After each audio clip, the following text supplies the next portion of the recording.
Now coming to article 34। Article 34 क्या बोलता है? Hi Naseem, good afternoon. हाँ, तो आप कर सकते हो, कोई दिक्कत की बात नहीं है बेटा। मार्शल लॉ ये कहता है भाई, अब देखो, हो सकता है कि कहीं कोई एरिया में बहुत ज्यादा डिसरप्शन हो जाए, बहुत लड़ाइयां हो जाए, गवर्नमेंट से हैंडल ना हो रहा हो, ठीक है। देर इज अ पॉसिबिलिटी कि government is sometime not able to handle a particular area where there is a lot of violence, है ना, मतलब क्रेजी लेवल वायलेंस हो गया जैसा कभी नहीं देखा गया।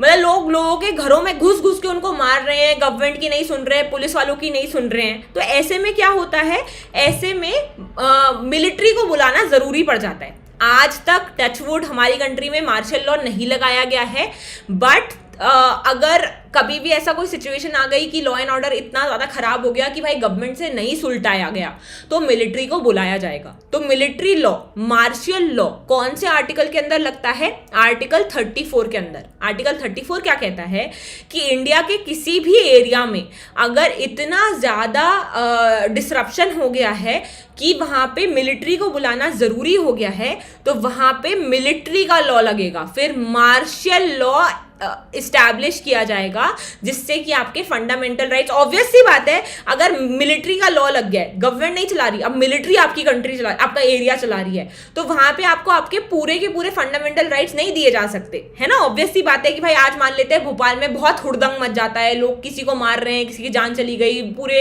खूनम खून हो गया है, तो मिलिट्री बुला ली गई, ठीक है। मिलिट्री बुलाने के बाद ऑब्वियसली आपको आपका फंडामेंटल राइट नहीं दिया जा सकता, है ना, कि भाई नहीं, आपका right to freedom of speech and expression है, मैं रोड पे खड़े होकर चिल्ला रही हूँ ये देश तो क्या हो रहा है, ये देखो फलाना ठिकाना, जिसकी वजह से और खून खराबा हो रहा है, तो ऐसा नहीं हो सकता, ऐसा नहीं अलाउ किया जाना चाहिए। तो आर्टिकल 34 ये कहता है कि आपके फंडामेंटल राइट्स कर्टेल किए जा सकते हैं अगर आप क्या बोलते हैं, मार्शल लॉ आपके एरिया में अप्लाई किया जाता है तो, ठीक है। अब मार्शल लॉ बेसिकली इमरजेंसी से कैसे डिफरेंट है मैं आपको बता देती हूँ। इमरजेंसी गवर्नमेंट लगाती है, मार्शल लॉ में मिलिट्री हैंडल करती है सब कुछ। इमरजेंसी पूरे इंडिया में लग सकता है, मार्शल लॉ जो है वो एक पर्टिकुलर एरिया में लगाया जाता है। इमरजेंसी 3 रीजंस के बेसिस पे लगाया जाता है, which is basically your armed rebellion, external aggression, और लास्ट होता है आपका आर्म्ड रिबेलियन, वॉर। ये 3 रीजंस है जिसके बेसिस पे इमरजेंसी लगाई जाती है। लेकिन मार्शल लॉ तब लगाया जाता है जब लॉ एंड ऑर्डर फॉलो नहीं होता किसी भी जगह पे। और जो मार्शल लॉ है वो सिर्फ फंडामेंटल राइट्स पे इफेक्ट लाता है। नेशनल इमरजेंसी में आपके fundamental rights, distribution of power, federalism, सब पे ही फर्क पड़ता है।